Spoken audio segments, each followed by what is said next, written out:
नमस्कार। ज्ञान दीक्षा सत्संग में आप सभी का स्वागत है।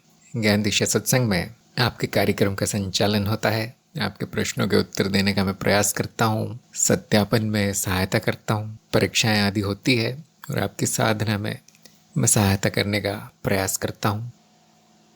ज्ञान दीक्षा सत्संग सार्वजनिक सत्संग नहीं है, केवल जो ज्ञान दीक्षा कार्यक्रम में सम्मिलित है उनके लिए ये सत्संग होती है। हफ्ते में एक बार ये इस कार्यक्रम का भाग है। जो भी इस कार्यक्रम को करने का इच्छुक है उसके लिए ये सुविधा उपलब्ध है, निशुल्क और ऑनलाइन घर बैठे हो सकता है।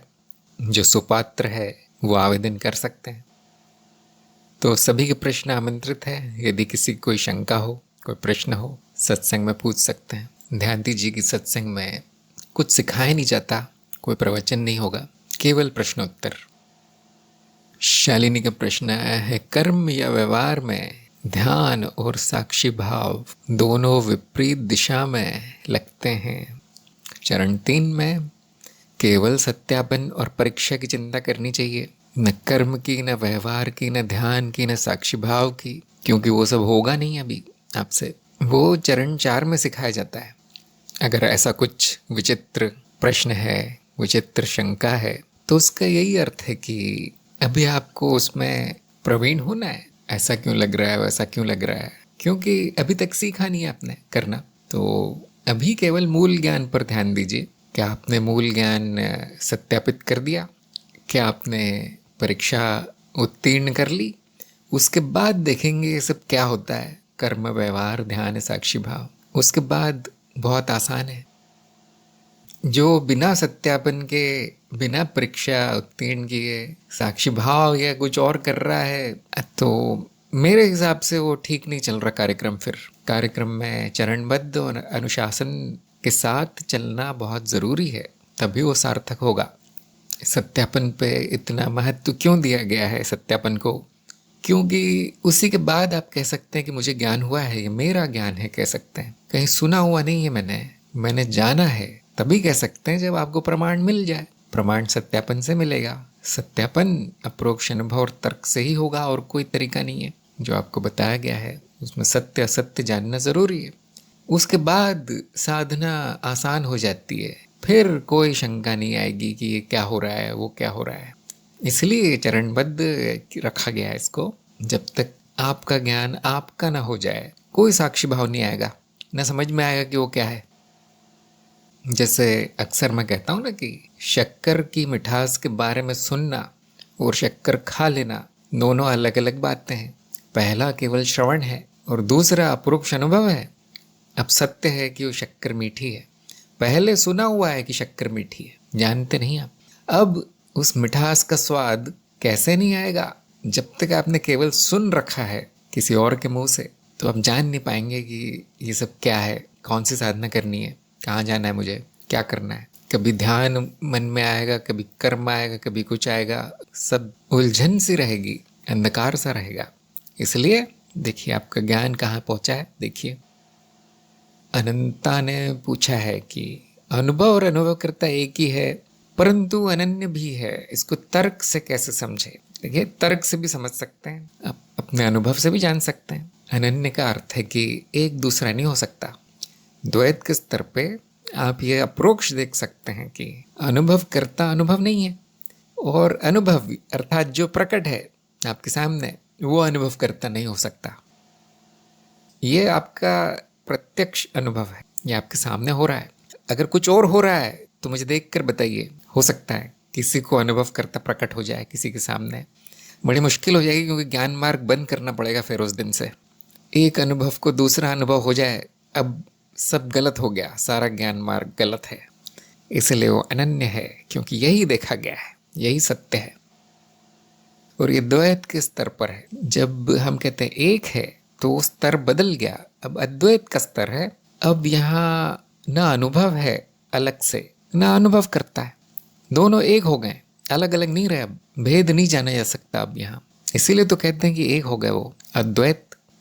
तो यहाँ प्रश्न ही नहीं उठना चाहिए कि अनन्य है या नहीं, क्योंकि वो तो एक हो गया। एक में से कौन सा अनन्य होगा। अब यहाँ पे न तर्क है, न अनुभव है, न बुद्धि है, यहाँ समर्पण है कि दो नहीं है, जब तक आप दो के फेर में हैं तब तक तर्क, अनुभव और ये भेद मान्य है, उसका कुछ अर्थ है, काम की चीज़ है। अद्वैत के स्तर पे ये प्रश्न ही नहीं उठना चाहिए, क्योंकि दो नहीं है। जब दो नहीं है तो अनन्य होने का प्रश्न नहीं आएगा। तो शायद आप दोनों स्तरों को मिलाकर देखना चाहते हैं, समझना चाहते हैं, वो संभव नहीं है। द्वैत के स्तर पे जो वाक्य कहे गए हैं वो द्वैत के स्तर पे लागू है। द्वैत के स्तर पे दो है और एकता के स्तर पे अर्थात अद्वैत के स्तर पे दो नहीं है। तो जो वाक्य द्वैत के स्तर पे कहे गए हैं वो लागू नहीं होते। तो स्तरों को मिलाने से ऐसा होता है। अब बहुत से लोग कहेंगे फिर एक दो स्तर है क्यों, एक ही बता दीजिए अंतिम वाला। तो आप ही के लाभ के लिए है, आप ही की सहायता के लिए है। क्योंकि जब सीधे बताया जाए कि एक है सब कुछ, शून्य है, अद्वैत है, किसी की समझ में नहीं आता। द्वैत एक चरण है अद्वैत में पहुंचने का। द्वैत में पहुंचने के लिए भी बहुत कुछ बताना पड़ता है पहले। ज्ञान के साधन क्या है, सत्य क्या है, तत्व क्या है, तो आप द्वैत में पहुंचेंगे, पता चलेगा क्या सत्य है, क्या असत्य है। आत्मज्ञान क्या है, क्या मैं हूँ, क्या मैं नहीं हूँ। ये सब सीढ़ियाँ हैं परम तक पहुँचने की। और ज्ञान मार्ग में यही पद्धति अपनाई गई है। जैसे हम कहते हैं विधि, ज्ञान किस विधि से होता है। जैसे कि बताया गया है आपके कार्यक्रम में कि 7 प्रश्न पूछे जाएंगे, आपको सभी परिभाषाएं बताई जाएंगी, शब्दों के अर्थ बताए जाएंगे, आपको अपना ही अनुभव दिखाया जाएगा, आपको मनन सिखाया जाएगा, आपको बुद्धि का प्रयोग सिखाया जाएगा, तर्क का प्रयोग सिखाया जाएगा। ये विधि है ज्ञान मार्ग की। तब वो सफल होता है, तब आप अद्वैत तक पहुंच पाएंगे। अब वहां पहुंचकर जो पुरानी सीढ़ियां जो है, जो आप छोड़ चुके हैं, जिस पे पैर रख के आ चुके हैं, उनका कोई काम नहीं रहता। फिर अद्वैत में आप पहुंच गए हैं और बताया गया है कि एक है, उसका प्रमाण आपको मिल गया है। प्रमाण यही मिलेगा कि दो नहीं है, और कोई प्रमाण नहीं मिलता। अब द्वैत के स्तर पे क्या कहा गया था अब महत्वपूर्ण नहीं है। हाँ, अगर आपको द्वैत का ही स्तर नहीं समझ में आ रहा तो वह महत्वपूर्ण हो जाता है। जैसा कि बताया गया है कार्यक्रम में, अज्ञान का त्याग, फिर ज्ञान का त्याग, त्याग ही त्याग है। ये सीढ़ियाँ आपको खाली करने के लिए है, कुछ देने के लिए नहीं है। एकदम से खाली कोई होता नहीं है। ये गुरुजनों ने देखा, बड़े बड़े पंडितों ने देखा, और उन्होंने इस प्रकार की चरणबद्ध विधि बनाई है। क्योंकि ज्ञान तो एक उपनिषद ले लो, छोटा सा होता है उपनिषद, पढ़ लो, हो जाना चाहिए सब ज्ञान। तो क्या ज़रूरत है गुरु की, क्या ज़रूरत है आश्रमों की, इतना संस्कृत पढ़ने की, इतने शब्द जानने की, इतनी परिभाषाएं जानने की, तर्क वितर्क मनन, क्या ज़रूरत है? ज़रूरत इसलिए क्योंकि वो होता नहीं है। शाब्दिक ज्ञान किसी काम का नहीं है। जैसे कि मैंने अभी कहा, मेरा ज्ञान होना चाहिए, ज्ञान मेरा होना चाहिए, ना कि किसी और का कहा हुआ कुछ, कहीं और पढ़ा हुआ। उसको ज्ञान नहीं कहेंगे, उसको सूचना कहेंगे। तो ये सब भेद भी आपको बताया गया है। सूचना क्या है, ज्ञान क्या है, बड़ा स्पष्ट बताया गया है। तब जाके कुछ परिणाम निकलता है। कनिका ने कहा है कि भूपेश के प्रश्न हैं, तो इनके प्रश्न है कि किस स्थिति में साधक को पथभ्रष्ट कहा जाता है। तो बहुत आसान है कौन पथभ्रष्ट है, कौन पथ पर है जानना। जिसको ज्ञान हो रहा है, जिसकी सब समझ में आ रहा है, यहाँ तक कि उसको इस मार्ग में आनंद भी आ रहा है, इतना आकर्षण है कि छोड़ नहीं पाता, उसको गुरु पर विश्वास है, उसकी श्रद्धा है, तो अब प्रगति से कोई रोक नहीं सकता ऐसे व्यक्ति को। पथभ्रष्ट कौन है? पहली बात तो पता ही नहीं कि मेरा मार्ग क्या है। दूसरी बात, यहाँ कुछ भी अच्छा नहीं लगता उसको, एक भी प्रश्न का उत्तर नहीं आता, ना कोई अनुभव होता है, ना कुछ समझ में आता है कि ये लोग क्या बोलते हैं, क्या करते हैं।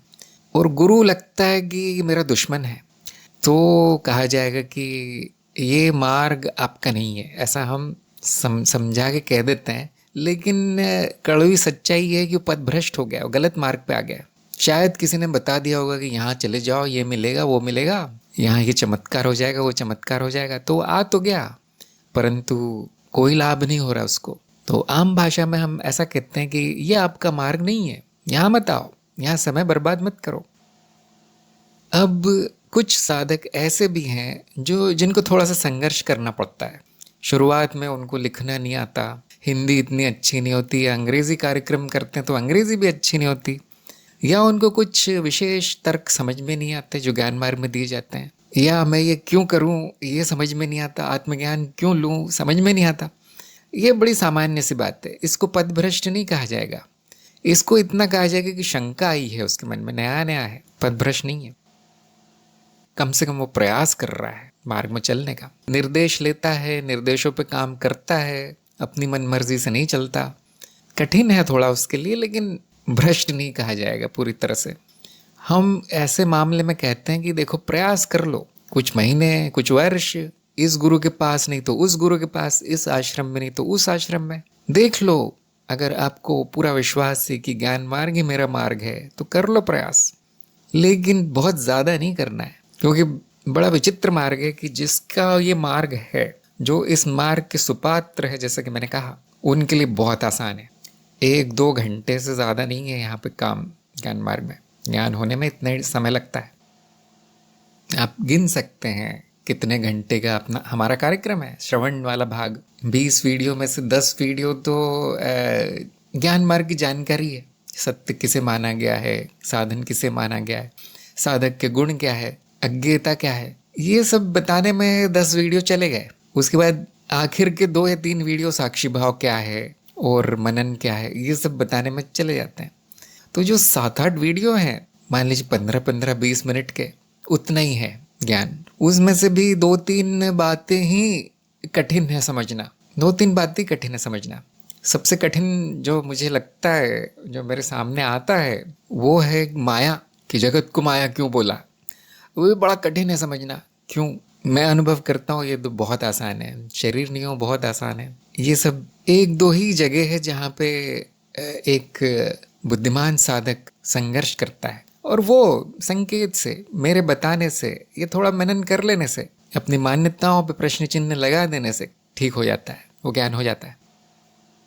जिसके लिए आसान है वो कहेंगे कि पथ पर है, मार्ग पर है। जो संघर्ष कर रहा है, ठीक है, मार्ग पर है, कर रहा है थोड़ा संघर्ष, वो हो जाएगा ठीक। लेकिन जिसको कुछ नहीं मिल रहा है यहाँ पे, वो पथभ्रष्ट है। और ऐसा केवल ज्ञान मार्ग पर नहीं है, ये पथभ्रष्ट वाली बात हर मार्ग के लिए लागू है। जहाँ पे केवल संघर्ष है, कुछ नहीं मिल रहा, कितने भी दिन हो गए, कितने भी वर्ष हो जाए, वो गुरु तो बिल्कुल पसंद नहीं है, तो वो पथभ्रष्ट है व्यक्ति, उसका समय नष्ट हो रहा है वहाँ पे। अगला प्रश्न था कि मैं कर रहा हूँ ऐसा मानकर मैं कर्म करता हूँ, अगर ये मानना बंद हो जाए तो क्या मेरे कर्म वैसे ही होंगे जैसे अभी होते हैं। ये बड़ा व्यक्तिनिष्ठ है कि अगर स्वार्थ के भाव से किया जाए कि मेरा कर्म है, तो उस कर्म में एक बेचैनी होती है, मैंने देखा है। एक डर भी होता है कि विफल रहा तो क्या होगा, ये अच्छा है या नहीं मेरे लिए, इस तरह से कुछ लोग सोचेंगे। और अगर वो व्यक्ति ये जानता है कि मेरा नहीं है, तो उसमें बेचैनी कम होगी, उसमें डर कम होगा, उसमें विफलता का डर कम होगा। लेकिन हो सकता है कि अभी भी शंका होगी सही कर्म है या नहीं, मेरा नहीं है, इसका मतलब ये थोड़ा ना है कि मैं कुछ भी करूं, कर्म सही होना चाहिए। तो बाहर से तो शायद कुछ फर्क दिखेगा नहीं कि एक व्यक्ति कर्म कर रहा है, दूसरा व्यक्ति भी वही कर्म कर रहा है, एक उसे अपना मान के कर रहा है, दूसरा निस्वार्थ भाव से कर रहा है, या अकर्म भाव से कर रहा है, अकर्ता भाव से। तो बाहर से तो शायद फर्क दिखेगा नहीं, बिल्कुल वैसा ही होगा कर्म जैसा होता है। अगर वो व्यक्ति गलत ही कर रहा है, उसको पता नहीं है और क्या करना है, लेकिन मेरा नहीं मान के कर रहा है, वो गलत ही हो, तो भी आप फर्क बता नहीं पाएंगे। जो फर्क है वो अंदर है, जो मेरा मान के करता है उसके मन में अशांति है, और जो मेरा नहीं है फिर भी ज़रूरी है इसलिए मैं करूँगा यथासंभव, जैसा भी मुझे आता है, जैसा भी मेरी बुद्धि कहती सही गलत है, उसके मन में शांति है। बाहर से कर्म ठीक वैसा दिखेगा जैसा होता है। यहाँ तक कि जो व्यक्ति कह रहा है कि मेरा नहीं है, उस पे वो कर्म के प्रभाव वैसे ही आएंगे जैसे बाकी लोगों पे आते हैं। कर्म और फल का नियम, कारण प्रभाव का नियम ठीक वैसा ही लागू होगा उस पर। लेकिन जो मानता है कि या जानता है कि कर्म मेरे नहीं है, वो ये भी जानता है कि फल भी मेरे नहीं है, तो शांति वैसे ही रहेगी उसकी, कोई भी फल आ जाए। अगर बुरा आता है तो भी वो शांत रहेगा, अच्छा आता है तो भी वो नाचेगा गाएगा नहीं कि मैंने किया था, ये श्रेय नहीं लेगा, वो शांति रहेगा। लेकिन एक संतुष्टि होगी कि चलो मैंने कर दिया कुछ, भले ही वो मेरा नहीं था, मेरे माध्यम से वो हो गया, ठीक हो गया। अगर वो विफल होता है या उसका फल बुरा आता है, तो भी वो यही कहेगा कि मेरा नहीं था लेकिन विफल हो गया, मुझे दोबारा करना चाहिए कुछ, विफलता भी मेरी नहीं है। लेकिन वो ऐसा नहीं कहेगा कि विफल हो गया मेरा क्या जाता है, गलत हो गया फल बुरा आ रहा है मेरा क्या जाता है, ऐसा भाव नहीं आएगा। फर्क बहुत छोटा सा है लेकिन फिर भी बहुत बड़ा है। फर्क आप कह सकते हैं कि अंदरूनी है, केवल बाहरी नहीं। आप कितने भी साक्षी भाव में रहे कि मेरा कर्म नहीं है, कितने भी ये जानते हुए करे कि मैं करता नहीं हूँ, करना तो पड़ेगा ही, इसी मनो शरीर के माध्यम से होंगे वो, लेकिन मन में थोड़ी सी शांति रहेगी, मन में थोड़ी सी विरक्ति रहेगी, अर्थात वो सफल होने पर खुशी भी चली जाएगी आपकी। असफल होने पर जो दुख होता है वो तो होगा ही नहीं, लेकिन वो कर्म सही होने पर, सफल होने पर जो खुशी होती है वो भी नहीं होगी। तो संभाव समचित्त ऐसा व्यक्ति होगा, बाहर से बिल्कुल नहीं दिखेगा क्या है। तो सबको अपना अपना अनुभव लेना है, दूसरा क्या कर रहा है उससे आपको कुछ पता नहीं चलेगा, उससे आपको वो ज्ञान नहीं होगा। तो मेरा सुझाव यही है कि कार्यक्रम हो जाने के बाद, आपकी साक्षी भाव की साधना सद जाने के बाद, जब आप उसमें प्रवीण हो जाए साक्षी भाव में, तो आप प्रयोग कीजिए, एक्सपेरिमेंट, कि जब मैं एक कर्म को अपना मान के स्वार्थ भाव से करता हूँ, कर्ता बनकर, तो क्या होता है, मेरी मनोदशा क्या होती है, कर्म का क्या होता है। और जब मैं उसे निस्वार्थ भाव से करता हूँ, अपना कर्तव्य मानकर, तो क्या होता है। ये सबको प्रयोग करना चाहिए, सबको। और अगर आप कोई कर्म ऐसा कर देते हैं कर्ता बन के कि मेरा है, कोई बात नहीं, उसे कोई बहुत बड़ी बात नहीं है, क्योंकि अंत में आप क्या जानेंगे कि कोई भी कर्म मेरा नहीं है। भले वो मान के किया गया हो, वो मानना भी मिथ्या है। जैसे कर्म मिथ्या है, वैसे ये मानना भी मिथ्या है कि वो मेरा है, क्योंकि मैं तो हूँ नहीं, ये मनुष्य, ये व्यक्ति मिथ्या है। तो अगर वो हो भी जाए तो भी कोई बड़ी बात नहीं है। और अगर संपूर्ण साक्षी भाव में, अकर्ता भाव में, निस्वार्थ भाव से हो जाए तो भी कोई बहुत बड़ी बात नहीं है। अब करना तो है ही, उसका फल तो आना ही है। जब ये व्यक्ति एकदम उसमें डूब जाता है साक्षी भाव में, तो बाहर से थोड़ा सा आपको दिखेगा कभी कभी, वो भी कभी कभी, कि वो विचलित नहीं होता ऐसा व्यक्ति। न कर्म करते समय विचलित होगा वो, न फल मिलते समय होगा। चाहे वो अच्छा हो तो भी वैसे ही रहता है वो, जैसे कुछ हुआ ही नहीं। चाहे बुरा फल आए वैसे ही रहता है, जैसे कुछ हुआ नहीं। बहुत कम मिलेंगे ऐसे। और ये ज़रूरी नहीं कि वो ज्ञान मार्ग पे हो। जिसको जीवन के बहुत अनुभव हो गए, लंबे अनुभव, 40-50 वर्ष का अनुभव जीवन का, मैंने देखा उनमें से भी कुछ लोग, काफ़ी बुद्धिमान लोग होते हैं ऐसे, ऐसे ही होते हैं कि उनको कोई विचलित नहीं कर सकता, कोई स्थिति विचलित नहीं कर सकती। ज्ञान मार्ग में होने से ऐसा हो जाने की संभावना बढ़ जाती है, बस इतना होगा। अगर कर्ता भाव में भी हो रहे हैं और आप ये जानते हैं कि हाँ, इस मनो शरीर में कर्ता भाव आ गया है और वो हो रहा है कर्म कर्ता भाव से, तो वो भी कोई बुरी बात नहीं, क्योंकि साक्षी भाव ज़रूरी है यहाँ पर। फिर वो क्रिया प्रतिक्रिया जो भी होगी मन में, उसका भी साक्षी होना ज़रूरी है। तो शायद मेरे बताने से इतना स्पष्ट ना हो कि ये क्या फ़र्क क्या है दोनों में, लेकिन प्रयोग करने से स्पष्ट हो जाएगा। इसलिए मैं प्रयोग का सुझाव देता हूँ। और जैसा कि मैं बताता रहता हूँ, सबका अपना अपना अलग अनुभव होगा। कोई कहेगा कि मैं करता हूँ अकरता हूँ कोई फ़र्क नहीं पड़ा, करना तो पड़ता ही है, मेरा मान के कर लूँ, किसी और का मान के कर लूँ, मेरे लिए तो कुछ इतना फ़र्क नहीं है। जैसे कि मैंने कहा, व्यक्तिनिष्ठ है बात। और कोई कोई होगा उसके लिए ज़मीन आसमान का अंतर हो जाएगा, वो बोलेगा ये अकर्ता तो चमत्कार है, ऐसे भी मिलेंगे। और बहुत से लोग इनके बीच में होंगे, इन दोनों सिरों के। आप कहाँ पर है, आप प्रयोग करके जान पाएंगे। अगला प्रश्न है, अगर कर्ता नहीं है तो एक अज्ञानी और ज्ञानी कर्म में भिन्नता कैसे है? कोई भिन्नता नहीं है। एक छोटा सा उदाहरण है, अज्ञानी भी खाना खाता है, ज्ञानी भी खाना खाता है, कोई भिन्नता नहीं। अज्ञानी भी बाजार जाके वो लाता है खाना, ज्ञानी भी। अज्ञानी भी कुछ नौकरी पेशा करता है, काम करता है, पैसे कमाता है, ज्ञानी भी। अज्ञानी के भी परिवार है, बच्चे हैं, ज्ञानी के भी। बाहर से तो कुछ भी भिन्नता नहीं दिखेगी, कर्म भी ठीक वही करना पड़ता है, शरीर तो वही है। ज्ञानी का शरीर बदल के कुछ और तो नहीं हो जाएगा, उत्तरजीविता तो वही चलती है। हाँ, एक अज्ञानी का जो कर्म है वो बंधन में बांधता है उसको, कोई कुछ भी कर ले, अच्छा है बुरा, कर्म बंधन हो जाते हैं, ज्ञानी के नहीं होते। ये भिन्नता है। अज्ञानी के कर्म अंधकार में होते हैं, ज्ञानी के प्रकाश में होते हैं, ये भिन्नता है। करना तो वही है, अंधकार में करना है या प्रकाश में करना है, ये निर्णय ज्ञान होने के बाद हो सकता है। जो बाहर से दिख रहा है वो ठीक वैसा ही दिखेगा, जो अंदर है पूरी तरह अलग होगा। और ये बात भी प्रयोग से ही जान पाएंगे, खुद करके जान पाएंगे। अभी तक मैंने ये देखा है, बाकी लोगों का भी अनुभव होगा, कि एक बार ज्ञान होने के बाद, ज्ञान के प्रकाश में कर्म करने की जब आदत पड़ जाती है, तो कोई भी व्यक्ति, कोई भी साधक अज्ञान में जाना नहीं चाहेगा। इतना देखा गया है। करना तो वही है जो सब लोग करते हैं। देखिए, अज्ञानी के मामले में भी कोई करता नहीं है, करता नहीं है वहां पर भी। ऐसा नहीं है कि अज्ञान है तो वो करता हो गया, वो भी करता नहीं है, केवल अज्ञान है कि मैं करता हूँ। अज्ञानी के मामले में वो कहता है कि पहले से ही नहीं है करता, तो अब क्या करूं, अब कुछ नया क्या करूं मैं, करता चला जाए, पहले से ही नहीं है। और ये पूरी तरह जानते हुए कर्म होने देता है। अज्ञानी कहेगा मैं कर रहा हूँ, ज्ञानी कहेगा कर्म हो रहा है। कभी कभी वो ऐसा भी नहीं कहता, वो ज्ञानी भी कहेगा मैं ही कर रहा हूँ, क्योंकि वो जानता है कि मैं इस तरह भाषा बदल दूँ संसार में तो लोग मुझे पागल खाने भेज देंगे। जैसे एक साधारण सा उदाहरण है और मज़ेदार उदाहरण है कि अज्ञानी कहेगा मैं बैठा हूँ, मैं खड़ा हूँ। ज्ञानी कहेगा शरीर बैठा है, शरीर खड़ा है, शरीर चल रहा है, कोई शरीर को खाना दे दो, इसको भूख लगी है। अब अज्ञानी की का जीवन बहुत अच्छा चलेगा, लेकिन ज्ञानी को पागलों के डॉक्टर के पास ले जाया जाएगा कि इसको कुछ हो गया है। तो मेरा सुझाव है कि अगर आपको ज्ञान हो भी गया है तो भी वैसे ही कीजिए जैसे अज्ञानी करता है, कुछ और मत कीजिए, कुछ ऐसा मत कीजिए कि लोग आपको पागल समझे। वही ज्ञान वाला कर्म ही बाधा हो जाएगा आपका। तो इसीलिए सारी भिन्नता अंदरूनी है। बाहर से आप भिन्न करने का प्रयास करेंगे तो थोड़ा मुश्किल हो जाता है, मैंने देखा है, व्यवहारिक नहीं है। तो मुझे आशा है उत्तर मिल गए होंगे, नहीं मिले प्रयोग करके देखिए, प्रयोग करने के बाद भी आपको उत्तर नहीं मिला है तो फिर से पूछिए सत्संग में आकर। अनंता ने कहा खेल लगता है सब। हाँ, ये भी एक भिन्नता है कि अज्ञानी बड़ा गंभीर होता है कर्मों को लेके, जीवन को लेके।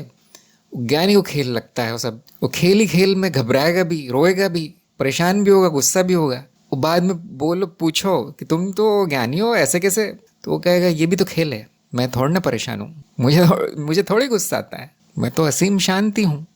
लेकिन ये सब बातें आम जनता को समझ में नहीं आती। ध्यान दीजिए, जो ऐसे प्रश्न कर रहा है कि तुम तो ज्ञानी हो फिर भी ऐसे बर्ताव है, तुम्हारा व्यवहार है, उसको आप जवाब भी देंगे तो भी समझ में नहीं आएगा उसके। ये ठीक वैसा ही है जैसे एक अक्सर उदाहरण दिया जाता है कि तुम तो अमर हो, अब चलती गाड़ी के सामने खड़े हो जाओ, अमर हो तो तुम्हें कुछ नहीं होगा। तो ये जो प्रश्न कर रहा है, यह इतनी अच्छी सलाह दे रहा है कि ज्ञानी हो गए, अब आत्महत्या कर लो, अमर तो रहोगे।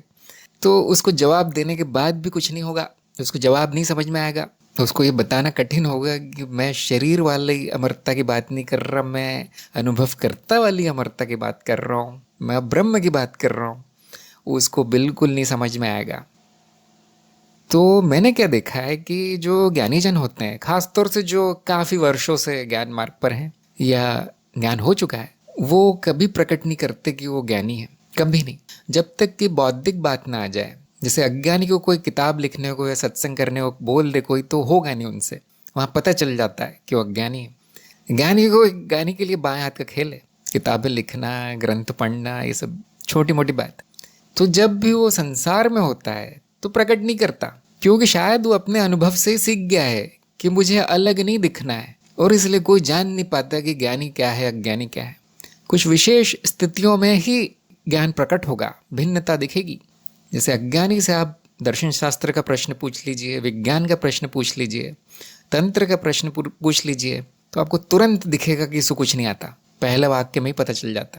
ज्ञानी चाहे वो कितना भी नाटक कर ले कि मैं संसारी हूँ, मैं मैं सामान्य हूँ, आप जैसे लोग हैं, नॉर्मल हूँ, अब नॉर्मल नहीं हूँ, आप जैसे लोग हैं बाकी लोग वैसा हूँ, फिर भी उसके वाक्यों में ज्ञान झलक जाता है, क्योंकि वो कितना झूठ बोलेगा, कितना दिखावा करेगा।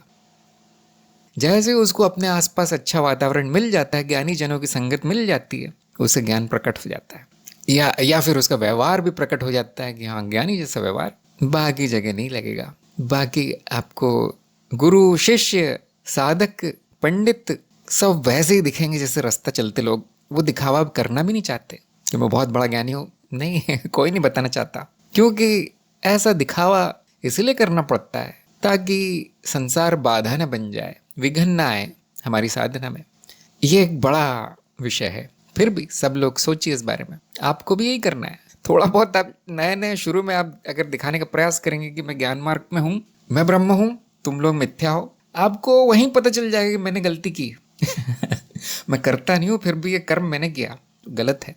और उसके बाद से आप बोलना बंद कर देंगे, या उसी समय बोलेंगे, आप मुंह खोलेंगे जब श्रोता ज्ञान मार्गी हैं, जब श्रोताओं में उत्सुकता है, जब श्रोताओं में रुचि है जानने की कि ये सब क्या है। नहीं तो नहीं, ये आपको स्वयं पता चलेगा आगे जाके। इसीलिए शायद ये प्रश्न आ रहे हैं कि अरे मुझे तो कुछ दिखता ही नहीं है, फर्क ही नहीं दिखता, ज्ञानी अज्ञानी बराबर है। हाँ जी, वो बराबर रहे वही अच्छा है।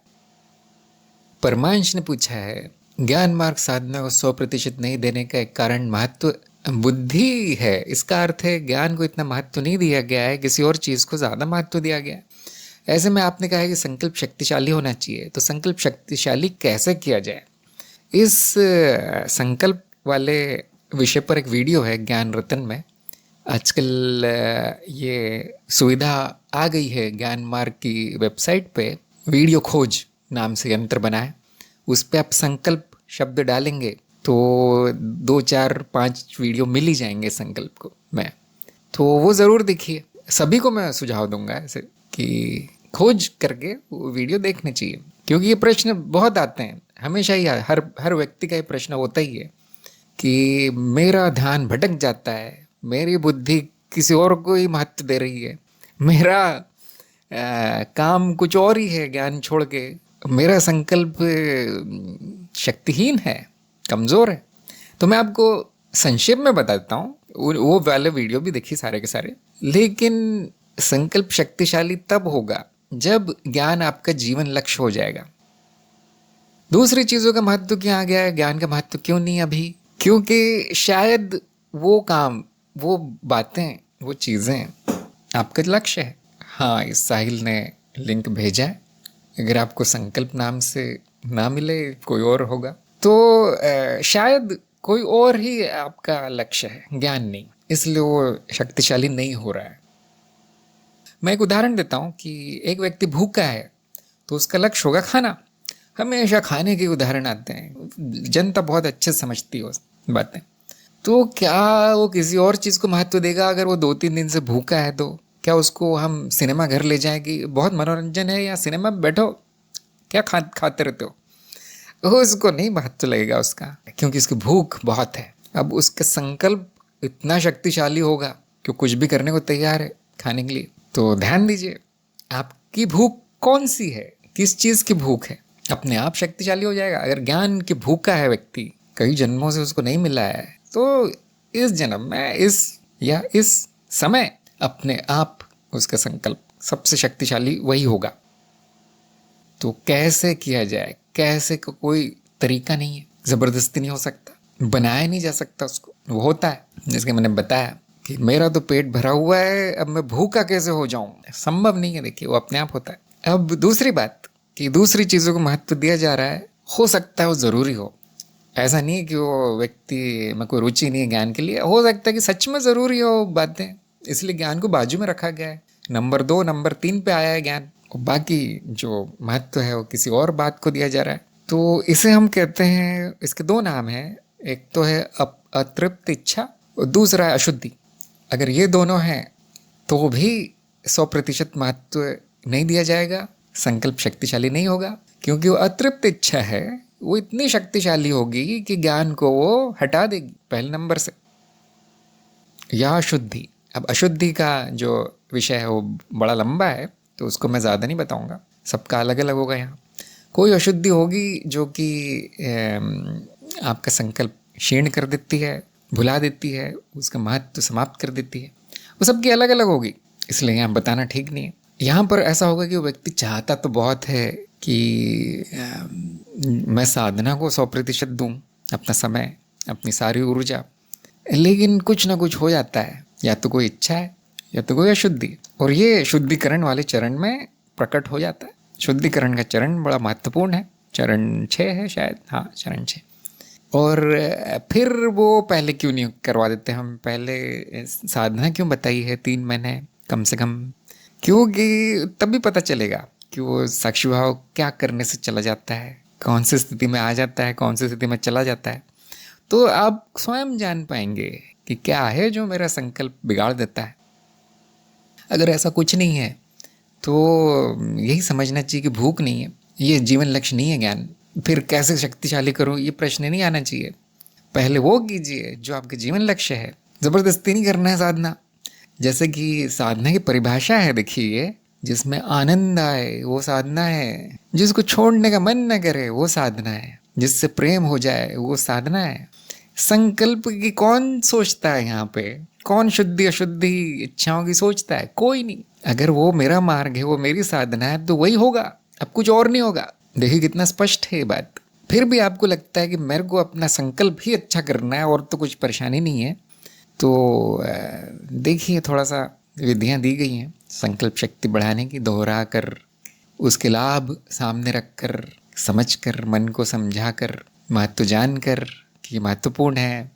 और एक और तरीका है कि साधना छोड़ देना और फिर देखना कि स्थिति कैसे हो जाती है, दयनीय स्थिति हो जाती है, दुर्दशा हो जाती है, तो अपने आप संकल्प आ जाएगा कि मुझे वही करना था, मैंने गलत किया उसको छोड़ के।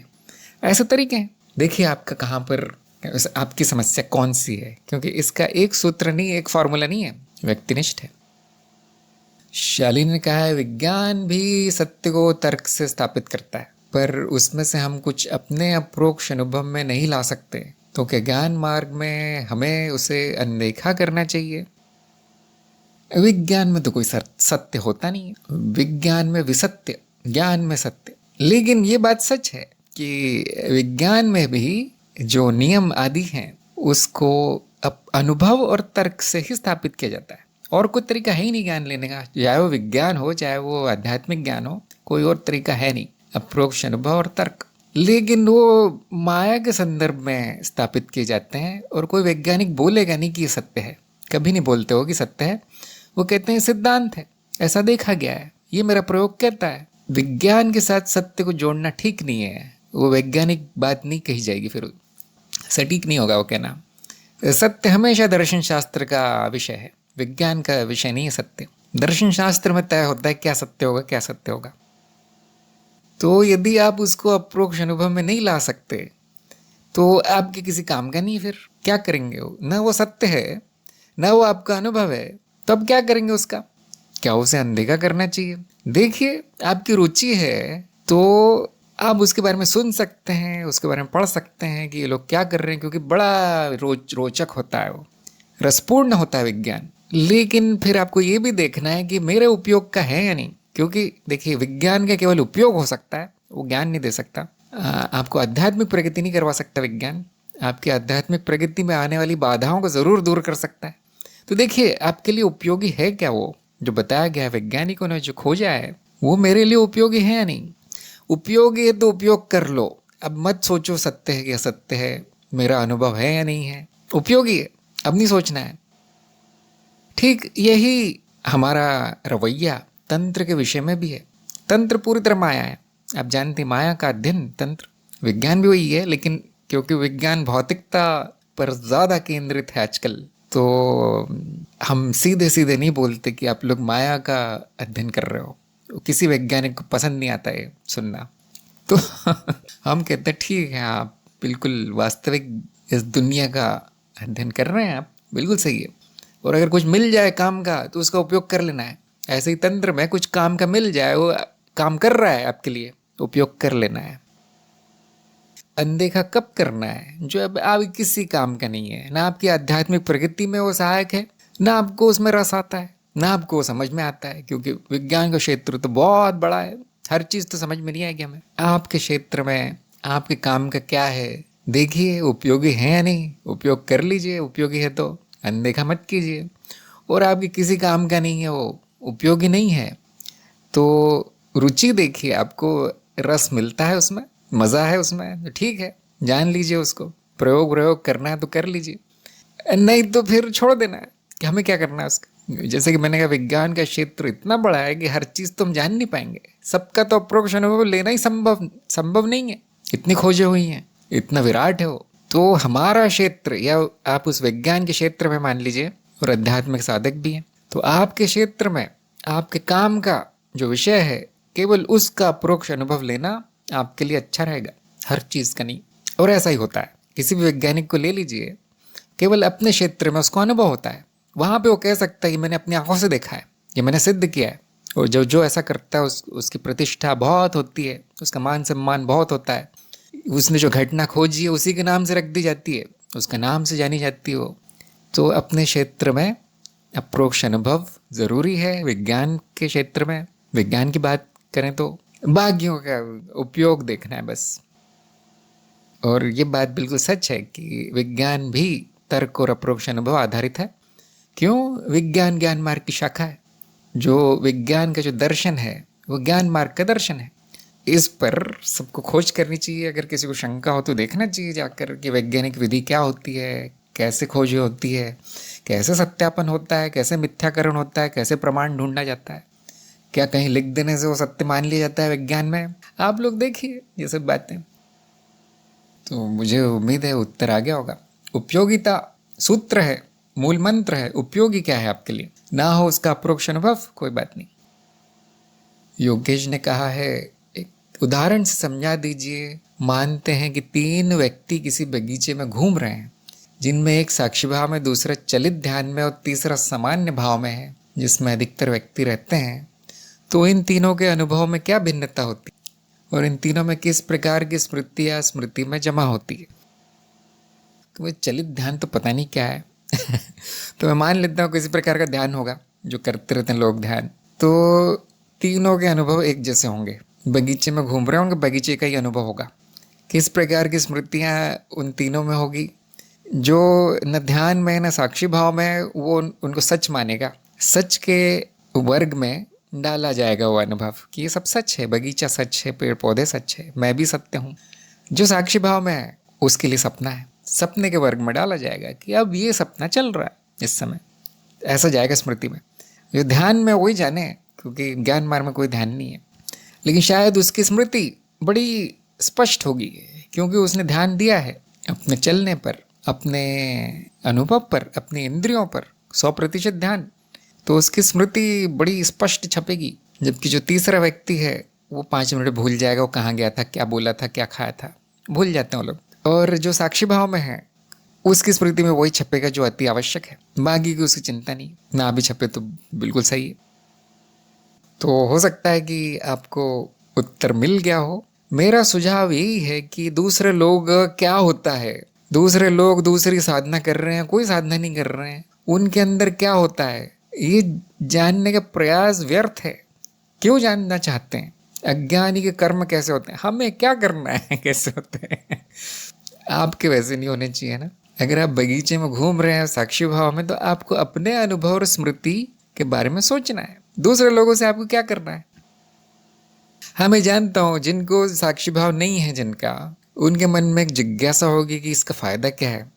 तो गलती ये है कि आप साक्षी भाव की साधना किए बिना जानना चाहते हैं, है ना। आप किसी और आदमी से जानना चाहते हैं, यहाँ पर मुझसे, कि हाँ ये तो गुरु है, ये तो बता ही देंगे मुझे कैसा होता है साक्षी भाव। नहीं, कोई नहीं बता पाएगा। शक्कर मीठी है, कोई नहीं बता पाएगा, खाना आप ही को पड़ेगा। तो आप एक काम कीजिए, योगेश को मैं कहता हूँ, जैसे कि मैंने और सबको बताया, साक्षी भाव की चिंता छोड़ दीजिए। वो चरण 4 है। चरण 4 के बाद सारा जीवन ही है वो आपका साक्षी भाव। अभी सत्यापन, ज्ञान, मूल ज्ञान, परीक्षा, इसकी चिंता कीजिए। योगेश को मैं कह रहा हूँ, जब आपकी साक्षी भाव की साधना सही चलने लगे, वहाँ पर आपको अपने साक्षी भाव की चिंता करनी है कि मेरा क्या अनुभव है, मेरी स्मृति कैसी है। आप जान जाएंगे, क्योंकि 1 वर्ष पहले आप पूरी तरह से अज्ञानी थे या ध्यान व्यान करते होंगे, आपको पता चल जाएगा क्या फ़र्क है अप्रोक्ष अनुभव से। और मैं ये भी सुझाव दूंगा कि दूसरों का क्या चल रहा है, क्या अनुभव है, क्या ध्यान है, क्या स्मृति है, उसकी चिंता छोड़ दीजिए। वो पूरी तरह बेकार है वो जानना। क्या करेंगे जान के? मैं समझ सकता हूँ कि अभी आप में जिज्ञासा होगी कि मेरा भी अभी तो साक्षी भाव है नहीं, दूसरे लोगों का क्या होता होगा। तो आप खुद जान जाएंगे, प्रयोग कीजिए। तो समस्या क्या है यहाँ पर? ये समस्या नहीं कि आप जानते नहीं कि बाकी लोगों का क्या चल रहा है, ये समस्या नहीं है। समस्या ये है कि आप वो जानना चाहते हैं जो आपने कभी किया नहीं। आप शक्कर की मिठास उसको बिना खाए जानना चाहते हैं, ये समस्या है। ना केवल ये, दूसरों को शक्कर कैसे लगती है, मीठी, खट्टी, कड़वी, वो जानना चाहते हैं। दूसरों की चिंता है। तो ये बड़ी समस्या है, देखिए, इस पर मनन कीजिए। शालिनी ने कहा है, अज्ञानी कौन है? ना अनुभव करता। मेरा प्रश्न समझ में नहीं आया। ये दोनों में से आप किसको अज्ञानी कह सकते हैं? ऐसा पूछ रहे हैं या कुछ और पूछ रहे हैं? हाँ, खुद से तुलना कर पता चल जाता है। और मैंने जैसे अभी बताया कि ज्ञान होने के बाद, साक्षी भाव आने के बाद, एक आदमी भी नहीं चाहेगा कि वो वापस वैसा हो जाए जैसे पहले था। कभी नहीं चाहेगा। हाँ, उसका वश नहीं चलता, वो कभी कभी वो अज्ञान में फिसल जाता है, किसी दूसरी मनोस्थिति में चला जाता है, कोई बात नहीं। साक्षी भाव आने के बाद, प्रकाश आने के बाद वो कभी नहीं चाहेगा कि वो चला जाए। और ऐसे व्यक्ति को दूसरे की कोई चिंता नहीं होती। कभी कभी हमें दूसरों को देख के दुख होता है कि ये लोग हमारी स्थिति में क्यों नहीं है इनको ज्ञान क्यों नहीं है, ये प्रकाश में क्यों नहीं है। इतना ज़रूर भावना आएगी, दया की भाव आएगा कभी कभी, लेकिन हमें वो जानना नहीं कि उनके अंदर क्या चल रहा है। वो किसी काम का नहीं है। पूरी तरह अंधेरा चल रहा है, पूरी तरह अंधकार है, और क्या जानना चाहते हो दूसरों के बारे में इतना काफ़ी नहीं है कि वो अंधेरे में है, वो दुख में है, वो पीड़ा में, वो कष्ट में है, बेहोश सोए हुए अचेतन जीवन। इतना जान लो, आपको मौका मिला है उस अवस्था के बाहर जाने का, उस अवस्था से निकलने का, उस अंधेरे कुएं से निकलने का। अब 100% इसमें ध्यान लगाइए। बाकी मनगढ़ंत सपने सब बगीचे में घूमना बंद कीजिए। तो शालिनी को मैं कहूँगा कि आपका प्रश्न दोबारा लिखिए। हाँ, इन्होंने लिखा है अज्ञानी अनुभव नहीं है और अनुभव करता भी नहीं, तो क्या मेरी ही बुद्धि अज्ञानी है? मुझे ऐसा लगता है। अच्छा, तो आप भी पूछना चाहते हैं कि अज्ञानी किसको कहेंगे? तो आप लोग तो जानते ही होंगे, जैसे ज्ञानी नहीं है वैसे अज्ञानी भी नहीं है। लेकिन अज्ञानी नहीं जानता ये बात, तो वो क्या कहेगा मैं अज्ञानी हूँ, या वो ये कहेगा ये दूसरा आदमी, दूसरा व्यक्ति, ये दूसरा मनुष्य ज्ञानी। क्यों ये बातें अज्ञान में कही गई है? जिसको ज्ञान है वो कुछ भी हो, अनुभव करता, तीसरा कुछ, पांचवा छठवा, कोई भी चीज़, वो यही कहेगा कि मैं ही नहीं हूँ। जो अज्ञानी था वो भी नहीं था, वो भी भ्रम था, वो भी मिथ्या थी, वो भी धारणा थी, वो भी मान्यता थी कि मैं अज्ञानी हूँ, मैं अज्ञानी था, अब मैं ज्ञानी हो गया। कोई नहीं कहेगा ऐसा। तो जैसे कोई ज्ञानी नहीं होता वैसे कोई अज्ञानी भी नहीं होता। अब अगर वो अज्ञानी नहीं होता है तो उसको ना अनुभव में बताया जा सकता, अनुभव के वर्ग में डाला जाएगा, ना उसको अनुभवकर्ता के वर्ग में डाला जाएगा, वो प्रश्न ही नहीं आएगा। ना उसको बुद्धि से संबंधित किया जाएगा क्योंकि वो है ही नहीं। ना उसको किसी और वृत्ति से संबंधित किया जाएगा, ना किसी और रूप रंग आकार से संबंधित किया जाएगा क्योंकि वो है नहीं। ध्यान दीजिए, अज्ञानी है नहीं, अज्ञान है। हाँ जैसे कर्ता है नहीं लेकिन कर्म है ना, वैसे ही अज्ञान है लेकिन अज्ञानी नहीं है, कोई नहीं है। वैसे ही ज्ञान है लेकिन ज्ञानी नहीं है, कोई नहीं है। कभी कभी ज्ञानी भी बोलेगा तुम में अज्ञान है, क्यों? वो उस आदमी को और तो कुछ समझ में ही नहीं आएगा ना। अभी मैंने जो जवाब दिया है शायद नहीं समझ में आएगा, ऊपर से निकल जाएगा। अज्ञान का अंधकार पूरा अंधकार है, वहाँ प्रकाश की एक भी किरण नहीं जा सकती, ये बात ध्यान रखिए। इसलिए जिसको ज्ञान है, जहाँ पर ज्ञान है वहाँ से ऐसे शब्द निकलेंगे जो कि अज्ञान जहाँ पर है वो समझ पाए। बड़ा कठिन हो गया ना वाक्य, देखो मैंने जो बोला ये वाक्य तो कितने कठिनाई हुई बोलने में, सुनने में, समझने में। आसान क्या है, हाँ वो व्यक्ति अज्ञानी, उसको नहीं समझ में आएगा कौन ज्ञानी होता है कौन नहीं होता। उसको यही बताना है सरल शब्दों में, उसकी भाषा में, कि भाई साहब अज्ञान है आप में। ये बड़ी छोटी सी बात है। या सीधे बताना है अगर वो समर्पित है, शिष्य है आपका, कि आप अज्ञानी हैं, ज्ञान ले लीजिए। ये स्वीकार करना भी बड़ा कठिन है कि मैं अज्ञानी हूँ, क्योंकि अंधकार पूर्ण है, कालिक पूरी की पूरी है। तो इसीलिए देखिए कुछ फायदा नहीं होता किसी को बताने से कि तुम अज्ञानी हो।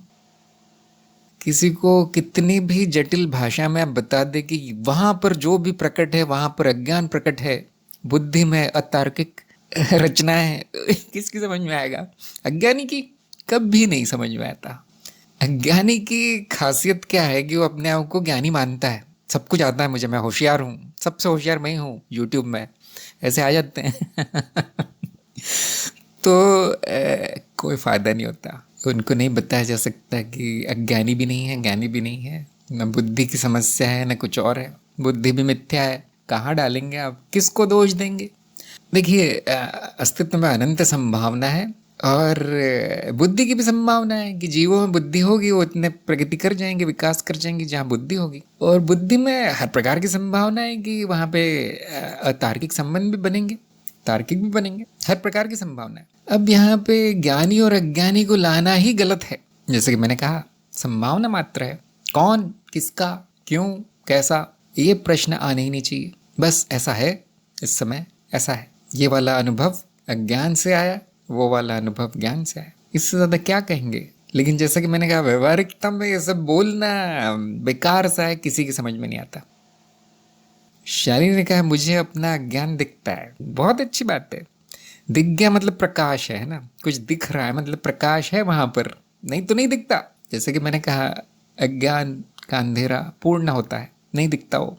आपको दिखता है मतलब थोड़ा ज्ञान हो रहा होगा ना, इसलिए तो उसका प्रकाश में दिख रहा है कि मुझे ये भी नहीं आता, मुझे वो भी नहीं आता, मुझे ये भी समझ में नहीं आया, वो भी समझ में नहीं आया। क्योंकि चिन्ह लगाने के लिए भी थोड़ा सा ज्ञान चाहिए। जैसे कभी कभी हम उदाहरण देते हैं ना कि अगर आप किसी डॉक्टर से बात करना चाहते हैं किसी रोग के बारे में, किसी दवाई के बारे में, आपको उस डॉक्टर से बात करने के लिए जीव विज्ञान का थोड़ा सा ज्ञान होना चाहिए, कम से कम थोड़ा सा डॉक्टरी की भाषा आनी चाहिए, कम से कम पूछने के लिए शब्द आने चाहिए। तो ऐसा ही है कि अपना ज्ञान देखने के लिए थोड़ा सा ज्ञान चाहिए।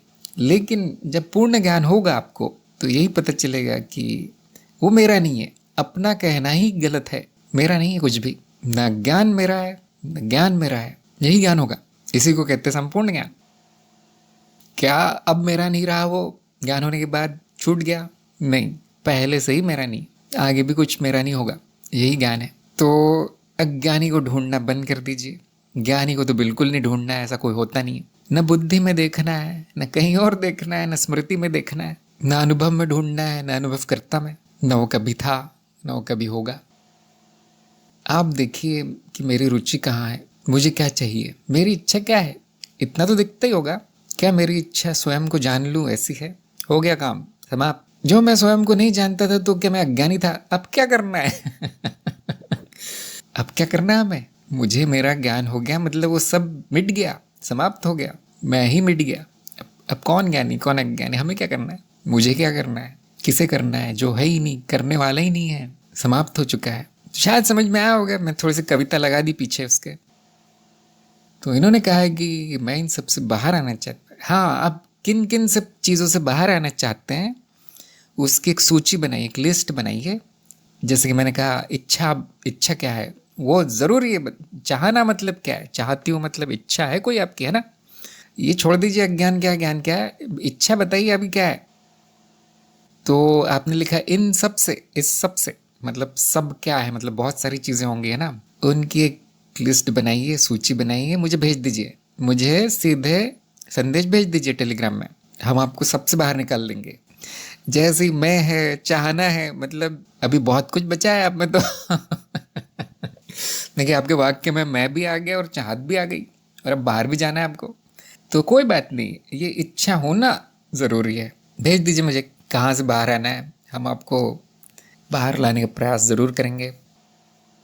साधिका ने कहा कि लोगों की अपेक्षा होती है कि मैं उनसे बहुत बातें करूं, किंतु अक्सर मेरी कोई इच्छा नहीं होती। फिर वे मुझे अलग दुश्मन से समझने लगते हैं। इसके साथ ही अनावश्यक कार्य के प्रति मेरी बेपरवाही को लापरवाही समझकर आक्रामक हो जाते हैं। इसका क्या समाधान है?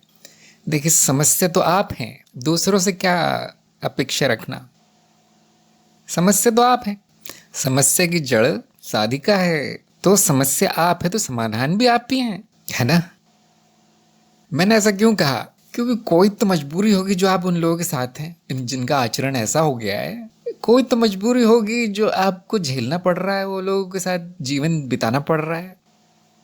अगर मुझे दूसरों से परेशानी होती है तो समझ सकते हैं कि बुरी स्थिति में हूँ और इनसे निपटना पड़ रहा है, इनको झेलना पड़ रहा है, मैं फंस गया हूँ यहाँ, मुझे दूसरों से परेशानी हो रही है। लेकिन दूसरों को आपसे परेशानी हो रही है, अब बड़ी समस्या है। ऐसा क्या है जो मुझे उस स्थिति में बांध के रखता है कि दूसरों को परेशानी हो रही है मुझसे? मतलब अब बड़ी गलती तो मेरी है ना? अब क्या होगा यहाँ पर, आप सब लोग समझ गए होंगे, कोई ना कोई बंधन होगा जो मुझे बांध के रखा है वहाँ। और लोगों को परेशानी हो रही मुझसे क्योंकि मैं बोलता नहीं हूँ, या मैं शाकाहारी हो गया हूँ, या टीवी नहीं देखता आजकल। तो छोटी छोटी बातें होंगी, देखिए छोटे छोटे साधक हैं हम सब लोग, को बड़ी चीज़ तो कर नहीं रहे होंगे। तो क्या बंधन है जो मैं वहाँ पड़ा हूँ, वो सबका जीवन मैंने बर्बाद कर दिया वहाँ रहकर। यहाँ तक कि वो लोग मुझे दुश्मन समझते हैं, फिर भी मैं वही हूँ, बेशर्मों की तरह पड़ा हूँ। कुछ तो मजबूरी होगी, मेरी होगी ना, उनकी तो नहीं। इसलिए मैंने कहा कि जब मुझे परेशानी होने लगे सबसे, तो हो सकता है दूसरों में समस्या हो, लेकिन जब दूसरों को परेशानी होने लगे मुझसे, तो मैं ही समस्या हूँ, मुझे ही चले जाना है।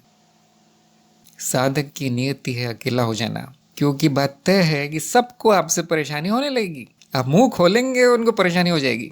आप तो कह रहे हैं मैं बात नहीं करती, आप बात करेंगे तो भी परेशानी होगी। बड़ी समस्या है। इसलिए साधक अलग हो जाता है, सब समाज से, संसार से अलग रहता है, जंगल में रहता है, गुफा में रहता है। वैसे ज्ञान मार्ग में ये नियम नहीं है कि आपको अलग होना है, वहीं रह सकते जहाँ है। लेकिन अगर इस तरह की समस्या आने लगे तो कोई नहीं चाहेगा वहां रहना। एक मैं उदाहरण देता हूँ अक्सर, अगर आपको पर्वत पर चढ़ना है, शिखर पर, ऊंचाई पर जाना है, तो आप कहाँ से शुरू करेंगे? ऊंचाई से नहीं, है ना, नीचे से। नीचे आप जाएंगे तो बस में बैठकर जाएंगे, ट्रेन में भीड़ भाड़ होगी, कितने लोग होंगे। अब वो पर्वत तक पहुंचेंगे, वहां पर भी लोग होंगे, गांव होंगे, कम से कम हजारों लोग, नहीं तो कम से कम 100-200 लोग तो दिखेंगे ही आपको। जैसे जैसे आप पर्वत की तरफ जाएंगे, पता नहीं कहाँ पर मैंने ये उदाहरण दिया है, एक तरह की कहानी सी है छोटी सी, तो आप देखेंगे लोग छूटते जा रहे हैं।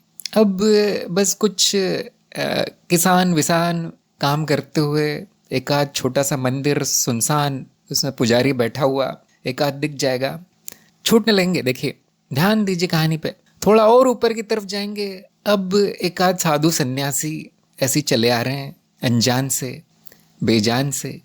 और ऊपर जाएंगे, अब जानवर पक्षी भी दिखना बंद हो जाएंगे, पेड़ पौधे हैं बस। और ऊपर जाएंगे, पेड़ पौधे भी समाप्त हो जाते हैं, केवल पत्थर है या बर्फ है। क्या हो रहा है? क्यों हो रहा है ऐसा? सब क्यों छूट रहे हैं? मैं अकेला क्यों हो गया? अरे बेटा, तुम्ही ने कहा था मुझे ऊपर जाना है। जाओ। देखिए, सब लोग नीचे ही हैं, इसलिए जो ऊपर जाना चाहता है वो अकेला हो ही जाएगा। यही नियम है। अगर आप आज चले जाते हैं तो आपके लिए बहुत अच्छा है। अगर आप 10 साल बाद जाना चाहते हैं सब कुछ छोड़ के, अच्छा ही है, लेकिन वो 10 साल झेलना पड़ेगा आपको भी उनको भी। कब जाना चाहते हो? जैसे इन्होंने कहा ना, मैं सबसे बाहर जाना चाहती हूँ। हाँ, तो संसार तो पहली चीज है जहां से बाहर जाना चाहिए। ज्ञान अज्ञान की तो बात बाद में आती है। क्यों रहते हैं साधक जंगलों में, आश्रमों में, पहाड़ों में? अब नहीं रह सकते हो, न कोई रहने देना चाहता है उनको अपने आसपास। यहाँ तक कि उनके परिवार वाले भी नहीं चाहते कि ये अजीब सा पागल, लंबे लंबे बाल, लंबी लंबी दाढ़ी, पता नहीं क्या बोलता रहता है संस्कृत में, ये तो हमारी नाक कटवाएगा। ऐसा होता है, कोई नहीं चाहता आपको। अब आपकी गति संसार से बाहर है, अब क्यों उम्मीद करते हो कि मुझे वहां सुख मिलेगा? जितनी जल्दी उस शिखर पर पहुंच जाओ उतना कम कष्ट होगा। इसलिए आप लोग समझ सकते हैं कि बागी साधक कुछ मार्गों में ऐसे सन्यासी क्यों बन जाते हैं, पूरे सब छोड़ छाड़ के जंगल क्यों चले जाते हैं। वो जान गए, और उनके ऊपर गुरु का भी हाथ है, गुरु की सुरक्षा उनको मिली हुई है। सोचते नहीं होता था, चले जाते हैं। ज्ञान मार्ग में हम लोग बहुत आलसी हैं कि जो होगा प्राकृतिक होगा। जैसे कि मैं अक्सर कहता हूँ ना कि आपको कुछ नहीं छोड़ना पड़ेगा, सब आपको छोड़ देंगे, सब छूट जाएगा। और ऐसा जानते हुए हम थोड़ा पड़े रहते हैं। जब होगा तब होगा। अभी कितना, मैं आपको बता देता हूँ, कई जन्म भी लग जाते हैं कभी कभी, कई जन्म। इसलिए हमें जल्दी नहीं है। जिसको जल्दी वो अति करता है, वो अति मार्ग है, मतलब सन्यास, छोड़ देना सब कुछ, गुफा में जाके बैठ जाना, हिमालय में चले जाना जहाँ कोई नहीं दिखता, जहाँ घास भी नहीं उगती। उनको बहुत जल्दी है, हमें नहीं है। ज्ञान मार्ग में ज्ञान की जल्दी होती है और किसी की जल्दी नहीं होती हमें। क्यों? थोड़े से साधारण से होते हैं ज्ञानी लोग, साधारण साधक है, कोई विचित्र काम नहीं करते, कुछ अति नहीं करते। तो देखिए, हम भी पड़े हुए हैं, बैठे रहते हैं। जब आप लोग मिल जाते हैं ज्ञान की तो बातें मैं बता देता हूँ, कुछ हंस खेल लेते हैं। शनिवार को भी एक सत्संग होती है ना अंग्रेजी की। बाकी रविवार से शुक्रवार तक क्या होता है? संपूर्ण मौन, अकेलापन, एकांत, और कुछ नहीं, और कुछ भी नहीं होता। कोई आ जाए तो भीड़ लगती है, कहीं जाना पड़े तो बड़ा काम हो जाता है, बड़ा आलस आता है कि अब सबकी शक्लें देखनी पड़ेगी, सबको नमस्ते करना पड़ेगा, सबके वही दुख दर्द सुनने पड़ेंगे संसार के। तो यही एक साधक का जीवन है। अकेला हो जाना साधक के नसीब में। जल्दी हो जाओ। कम कम कष्ट है उसमें। जो जल्दी हो सकता है वो जल्दी कर ले, जो नहीं हो सकता वो आराम से, ऐसे कोई बहुत ज़रूरी नहीं है। लेकिन हाँ, कष्टदायी हो गया है जीवन तो आप ही को छोड़ना है। जैसे कि मैं अक्सर कहता हूँ कि छोड़ना नहीं पड़ता। जैसे कि इन्होंने उदाहरण दिया है, सब लोग दुश्मन हो गए तो उन्हीं को छोड़ना चाहिए। वही छोड़ देंगे। क्या है ना कि जहाँ पर आप दाना डालो वहाँ पक्षी आ ही जाते हैं चुगने। आप दाना डालना बंद कर दो तो नहीं आएंगे, वहाँ जाएंगे जहाँ दाना मिलता है। आप भीख दोगे तो आपके घर के सामने रोज भिखारियों की लाइन लगी रहेगी। भीख देना बंद कर दो तो कहीं और जाएंगे जहाँ भीख मिलती। देखिए, समाधान भी आप ही है, समस्या भी आप ही ने खड़ी की। तो दाना डालना ही बंद कर देना है, जितना आवश्यक है उतना। बहुत विचित्र बात है, और कोई उसका तरीका नहीं है। कम से कम मैं तो नहीं जानता। संसार ठीक हो जाए, साधना अच्छी हो जाए, प्रगति हो जाए, मैं शिखर पे पहुंच जाऊं, वहां पर भी संसार की भीड़ हो, सुख सुविधाएं हो, इंटरनेट हो। नहीं होगा। सब छूटता ही है। एकांत, अकेला हो जाना। जो भी ज्ञान चाहते हैं ध्यान से आना है, निर्णय लेना आपको। जो भी आध्यात्मिक प्रगति चाहते हैं बड़ा सोच समझ के आना चाहिए, क्योंकि वो नहीं होगा जो आप चाहते हैं, कुछ और ही हो जाएगा। सांसारिक वृत्ति के साथ जो आएगा आध्यात्म में वो विफल हो जाएगा। तो मैं साधिका से कहूँगा, आपकी उम्मीद बहुत ज़्यादा है कि लोग अच्छे हो जाएं और मैं भी अच्छी रहूं और सब कुछ वैसा ही चले जैसे पहले चलता था। ये उम्मीद करना ही समस्या है। बाकी सब बिल्कुल वैसा हो रहा है जैसा होता है। हजारों सालों से ऐसा ही हो रहा है, हजारों सालों तक ऐसा ही होगा। अनंता ने कहा उससे एकांत में भी रस होगा। वही तो रस होगा, मैंने अभी उदाहरण दिया। और बाकी सब नीरस होगा, वो एकांत नीरस नहीं होगा। सांसारी व्यक्ति के लिए एकांत नीरस होता है, आध्यात्मिक व्यक्ति के लिए वही रस है। शायद आप लोग नहीं समझ पाए, शायद सुनने वाले लोग इतनी जल्दी नहीं समझ पाए मैंने क्या कहा है। और यहाँ पर भी वही मैं बताऊंगा कि अपने अनुभव से जानेंगे आप। ये मैं कितना भी कह लूँ समझ में नहीं आएगा। ये सब अपने अनुभव से जानेंगे आप। कोई कोई होगा जो संसार में बड़ा खुश होगा, सब कुछ अच्छा होगा, बहुत अच्छी बात है। आपने बहुत पुण्य किया होगा, आप बहुत भाग्यशाली होंगे जो ऐसा हुआ। लेकिन सब कुछ अनित्य है, अनित्यता की नदी में बह जाएगा वो सब। इतना भी खुश नहीं होना चाहिए। मैं नित्य हूँ, मैं एक ही हूँ, और क्या चाहिए।